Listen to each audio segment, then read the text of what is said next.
Selamat pagi sejawat semua, adik-adik dokter muda, serta mahasiswa kedokteran di seluruh Indonesia. Pagi ini kita akan belajar tentang Bell's palsy.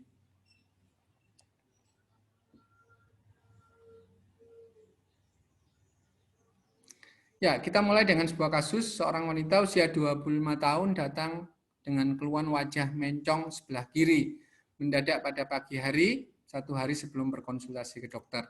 Pasien juga mengeluh mata sebelah kanan pedih, sulit menutup, bila minum air sering keluar dari sebelah kanan, serta lidah sebelah kanan mati rasa, nyeri kepala ringan pada bagian belakang. Pada pemeriksaan fisik kita dapatkan paresis nervus 7 kanan tipe perifer, motorik kedua ekstremitas normal, tanda cerebellum negatif pada kedua sisi, serta pendengaran kanan dan kiri masih normal. Ya, Bell's palsy merupakan paresis nervus 7 perifer yang sering didapatkan. Ya, dideskripsikan dengan baik oleh seorang dokter Inggris yang bernama Dr. Charles Bell. Ya, sehingga penyakit ini disebut dengan Bell's palsy. Walaupun dikatakan idiopatik, teori saat ini yang banyak dianut adalah Bell's palsy ini disebabkan oleh virus herpes simplex tipe 1. Ya, kita tahu bahwa nervus 7 itu setelah nervus 7 itu dia mempunyai 3 serabut ya, serabut motorik untuk otot-otot wajah, serabut sensorik untuk pengecapan 2/3 lidah depan ya, serta otonom untuk produksi saliva ya.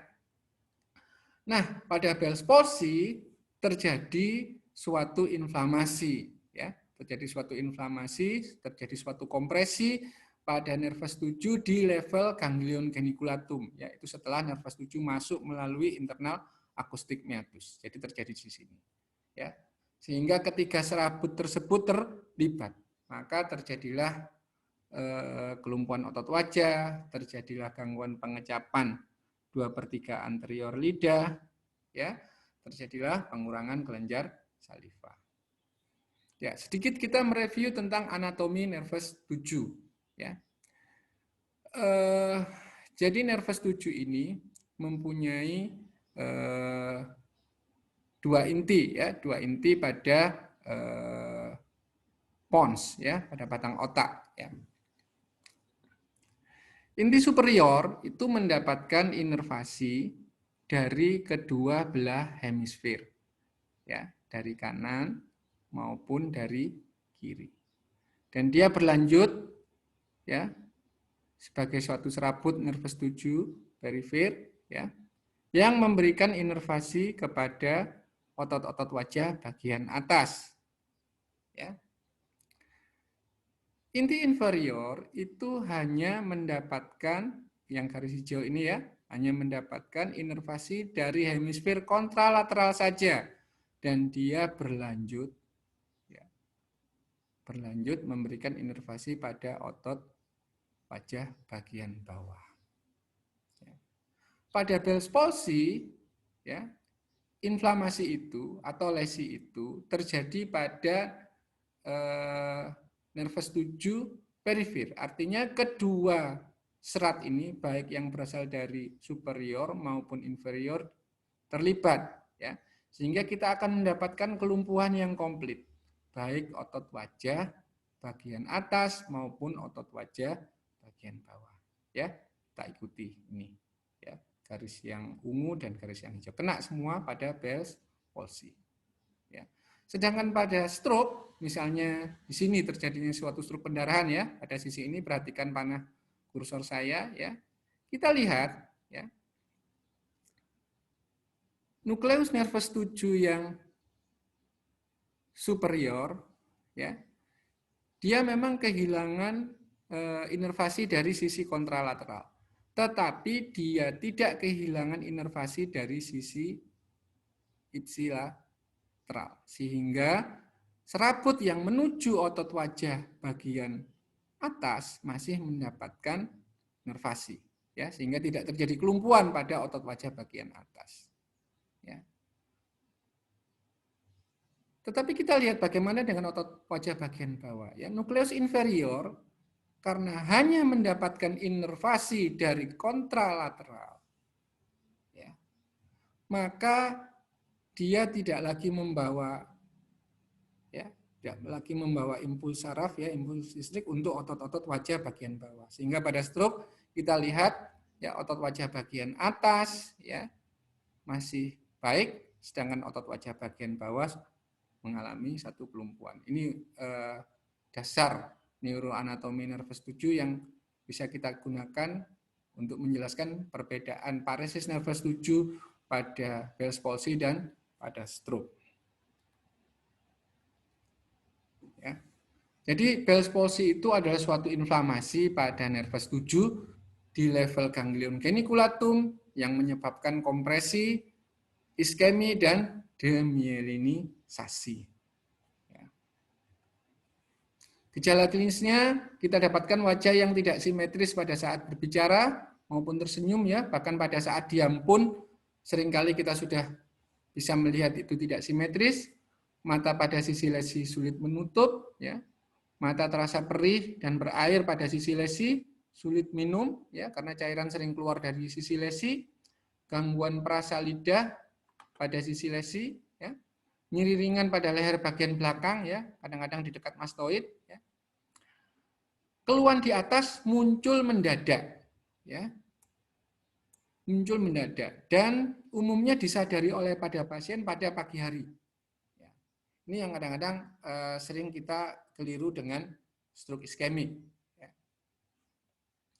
Pada pemeriksaan fisik kita dapatkan, ya, ingat kasus kita tadi yang sebelum kita memulai tadi, ya. Kita dapatkan paresis nervus 7 kanan tipe perifer. Ya.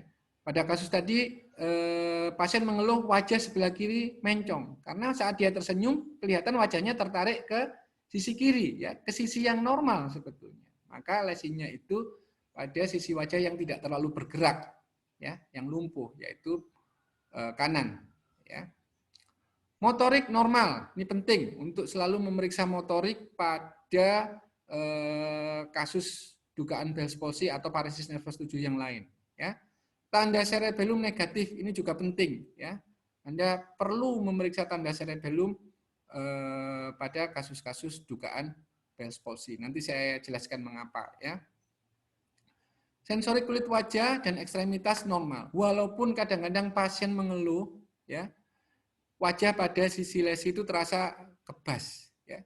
Tapi Anda perlu cek itu dengan pemeriksaan objektif, ya. Misalnya kita lakukan penusukan ringan dengan jarum, kita lakukan suatu usapan, umumnya normal, ya. Sensorik perasa 2/3 anterior sisi lesi berkurang, ya. Atau kadang-kadang juga masih normal. Pendengaran normal atau ada hiperakusis pada sisi lesi. Ya. Kita bisa menilai keparahan Bell's palsy dengan menggunakan skala Hoos and Bregman, ya, di mana 1 itu adalah normal, 2 disfungsi ringan, kita dapatkan kerutan dahi masih baik, menutup mata masih bisa dengan usaha minimal, ya, asimetris terlihat ringan saja, ya, perlu sangat berpengalaman untuk melihat skala Hoos Bregman tipe 1 ini, ya. Disfungsi sedang jika kita sudah melihat bahwa kerutan dahi sedikit asimetris, ya, perlu menutup mata dengan usaha maksimal dan jelas terlihat asimetri, sudut mulut bergerak dengan usaha maksimal dan asimetri tampak jelas. Disfungsi sedang berat, ya, tidak dapat mengerutkan dahi dan menutup mata meskipun dengan usaha maksimal. Disfungsi berat tidak dapat mengerutkan dahi maupun mata, ya, sudut mulut hanya bergerak sedikit saja, ya. 6 lumpuh total, ya. Umumnya pasien itu datang ke dokter bila sudah minimal disfungsi sedang saja, ya. Nih skala Hoos Bregman untuk menilai keparahan suatu Bell's palsy, ya. Apakah perlu pemeriksaan penunjang? Secara umum tidak, ya, kecuali tidak ada perbaikan dalam 7 hari. Perbaikan itu perbaikan saja, ya, belum sampai ke suatu sembuh komplit.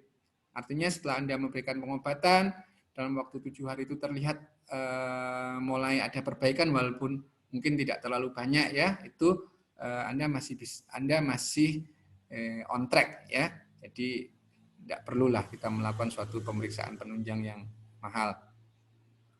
Ya. Pemeriksaan fisik ini yang pertama kali kita lihat bahwa wajahnya tidak simetris. Perhatikan wanita ini ya, sesuai dengan kasus kita tadi. Ya, dia mengeluh wajah kirinya mencong, padahal sebetulnya yang tidak normal adalah sisi kanan ini yang mengalami suatu kelumpuhan. Kita lihat matanya, ya, ini sisi les itu matanya terlihat lebih lebar dibanding sisi yang normal. Ini alisnya ya. Kerutannya sudah mulai berkurang walaupun tingginya masih sama. Ya, Anda lihat lipatan nasolabialnya juga berkurang, sudut mulutnya turun. Ya, ini adalah paresis nervus 7 kanan tipe perifir. Ya. Nah ini bagaimana membedakannya dengan stroke. Ya, di gambar ini paresis nervus 7-nya itu yang kiri. Ya. Kalau Bell's palsy itu komplit ya, dari lipatan dahinya berkurang, tinggi alis turun, mata sebelah kiri ini sulit menutup, lipatan nasolabialnya berkurang serta sudut mulut yang lebih rendah. Nih, ya. Kalau stroke kita lihat lipatan dahinya masih simetris, tinggi alis masih simetris, pembukaan mata masih relatif sama, ya. Yang tertinggal hanya lipatan nasolabial sudut mulut. Ini penting untuk diingat bagaimana kita membedakan paresis nervus 7 pada Bell's palsy ya dan paresis nervus 7 pada stroke ataupun penyebab sentral yang lain. Ya, maka kita menetapkan diagnosis klinisnya ya, paresis nervus 7 kanan tipe perifir ya. Diagnosis topisnya ya, nervus 7 kanan perifir. Etiologis Bell's palsy. Anda bisa memberikan DD di sini misalnya stroke, ya. Tidak ada masalah, ya, karena memang pasien sering datang kepada kita mengira itu stroke. Kejadiannya mendadak pada pagi hari itu mirip dengan stroke iskemik. DD lain, Ramsay-Hunt syndrome misalnya. DD lain, cerebellopontine angel tumor. Nanti kita akan jelaskan bagaimana kita melakukan suatu diferensial diagnosis, ya. Ya. Ini DD yang bisa kita pikirkan ya. Jadi seorang dokter yang baik kalau melakukan diagnosis haruslah ya mencoba melihat diagnosis bandingnya lain ya. Stroke bisa, tumor otak bisa ya. Yang sama-sama paresis nervus 7-nya perifir, Ramsay-Hunt syndrome ya, fraktur basis kranii ya, cerebellopontine angel tumor ya. Ini perifir klinisnya ya. Atau suatu movement disorder, yaitu hemifacial spasm. Ya, ini ya. Bagaimana Anda membedakan Bell's palsy dengan stroke? Ya, perhatikan, ya. Onsetnya sama-sama akut, ya. Seringkali pagi hari. Begitu juga dengan stroke, ya. Sering pagi hari, terutama stroke iskemik, ya. Ini yang membedakan. Paresis facialis pada stroke itu tipenya sentral. Tadi yang sudah kita jelaskan ya. Kita lihat bahwa lipatan dahinya masih sama tinggi, penutupan rima orbitannya masih sama, ya. Yang lumpuh hanya otot wajah bagian bawah. Kita hanya melihat sudut mulut yang turun serta lipatan nasolabial yang berkurang. Pada Bell's palsy, paresis facialisnya itu perifir, lengkap mulai dahi, tinggi alis, penutupan mata, lipatan nasolabial sampai sudut mulutnya itu mengalami kelumpuhan pada sisi lesi. Ya. Bagaimana dengan defisit neurologis yang lain? Pada stroke ada, ya, biasanya ada hemiparesis, ada disfagia misalnya, ya, ada hemihiperestesi, ya, pada tubuh sebelah kontralateral, ya. Pada Bell's palsy Anda harus meyakinkan bahwa itu hanya lesi nervus 7, tidak ada yang lain. Ya.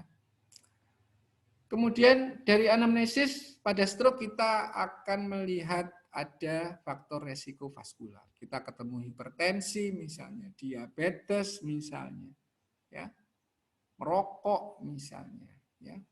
Pada Bell's palsy itu bisa ada, ya, tapi umumnya tidak. Ya. Bagaimana bedanya dengan cerebellopontine angel tumor? Ya. Pada cerebellopontine angel tumor kita juga mendapatkan paresis nervus 7, ya, yang sama-sama perifer. Hanya onsetnya kalau Bell's palsy itu akut, kalau cerebellopontine angel tumor itu kronik dan progresif. Ya. Serta kita dapatkan tanda cerebellum serta penurunan pendengaran dan ataksia pada cerebellopontine angel tumor. Ya. Lagi-lagi pada Bell's palsy, yakinkan ya, paresisnya itu hanya nervus 7. Defisit neurologisnya itu hanya nervus 7 perifer, tidak ada yang lain. Bagaimana kita membedakan dengan Ramsay-Hunt syndrome? Ya, klinisnya sama-sama akut, ya. Paresis facialisnya sama-sama perifer. Ya. Defisit neurologis lain relatif juga hanya paresis nervus 7. Tetapi pada Ramsay-Hunt kita dapatkan vesikel zoster pada daerah telinga. Ya. Dan nyeri daerah telinga yang lebih berat dibanding pada Bell's palsy. Kadang-kadang juga kita temukan tinnitus, ya, serta gangguan pendengaran pada Ramsay-Hunt syndrome. Pada Bell's palsy ini tidak, ya. Yang ada hiperakusis, ya, bukan tinnitus.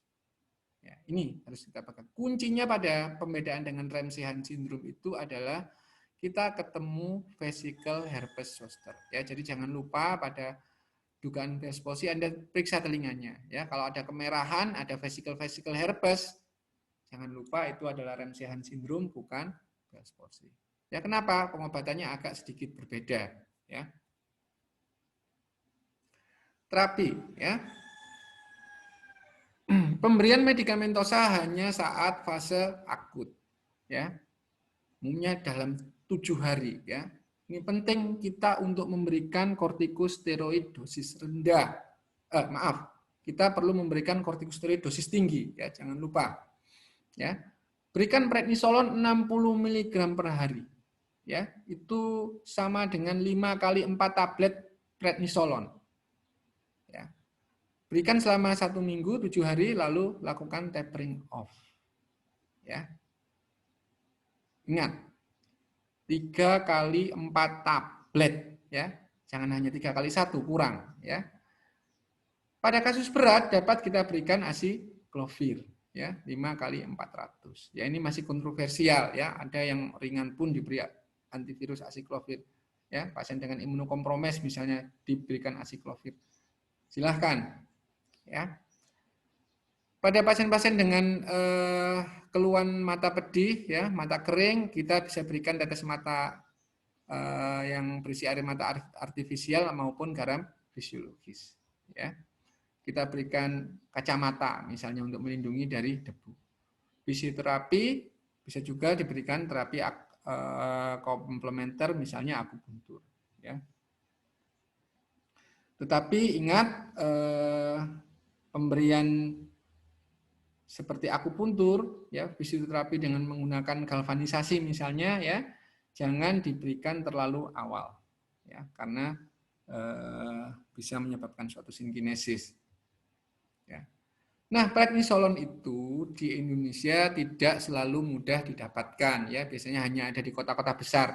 Kalau di perifer kita biasanya hanya punya prednison atau metilprednisolon, ya. Ini adalah suatu kesetaraan dosis, ya. Tablet prednisolon 5 mili itu kurang kira-kira sama dengan metilprednisolon 4 mili sama dengan prednison 5 mili. Anda boleh menggunakan itu bila kita tidak mendapatkan prednisolon, ya. Misalnya tadi, ya, dosisnya kan 60 mg setara dengan prednisolon 3 kali 4 tablet. Maka kita bisa menggunakan metilprednisolon 3 kali 16 mili.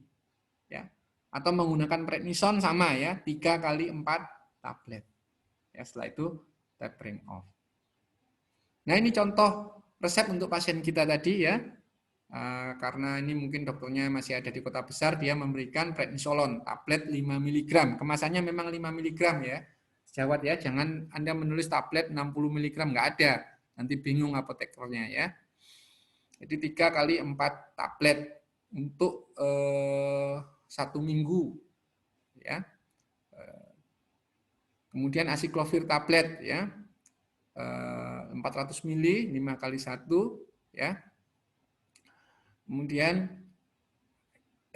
kita berikan tetes mata yang berisi air mata artifisial ya atau garam fisiologis ya. Diberikan kapan saja bila pasien merasa matanya kering dan pedih. Ya, prognosisnya umumnya baik ya kalau pasien itu usianya muda dan tidak terlambat mendapatkan kortikosteroid. Ya. Kalau sudah biasanya 1 bulan, 2 bulan, atau bahkan 6 bulan baru dokter ke dokter, itu tentunya kurang bagus prognosisnya ya. At malam artinya sequelae itu menetap ya, bukan berarti ini fatal ya. Cuma kecacatan wajah akibat Bell's palsy itu cenderung menetap ya. Umumnya kalau usianya lanjut dengan komorbid diabetes mellitus. Tidak mendapatkan kortikosteroid yang adekuat pada fase akut atau bukan Bell's palsy sebetulnya. Ya. Misalnya ternyata penyebab paresis nervus 7-nya itu fraktur basis kranii misalnya. Ya. Nah, itu prognosisnya kurang bagus dibanding dengan Bell's palsy. Edukasi penting ya, edukasi penting karena ini dugaan virus, maka kita minta pada pasien untuk menjaga kondisi tubuhnya ya, untuk menjaga kesehatannya. Karena Bell's palsy ini bisa berulang. Ya. Tidak menggunakan pendingin ruangan pada suhu yang terlalu dingin ya, tidak menggunakan kipas angin yang langsung mengarah kepada tubuh ya. Kita juga minta pasien untuk menggunakan kacamata dalam aktivitas sehari-hari selama masih sakit ya. Kenapa? Kacamata dapat melindungi mata dari debu ya, karena pada pasien Bell's palsy ini kemampuan dia untuk mengedip itu sudah sangat menurun ya. Bila perlu kita berikan bebat mata saat tidur ya, agar matanya tidak terbuka terus saat tidur ya, dan menyebabkan komplikasi keratitis exposure. Ini penting ya, bebat mata saat tidur ini penting ya. Latihan senam wajah ya, kita bisa minta pasien untuk melatih wajahnya sedini mungkin ya. Banyak, nanti Anda silakan lihat ya.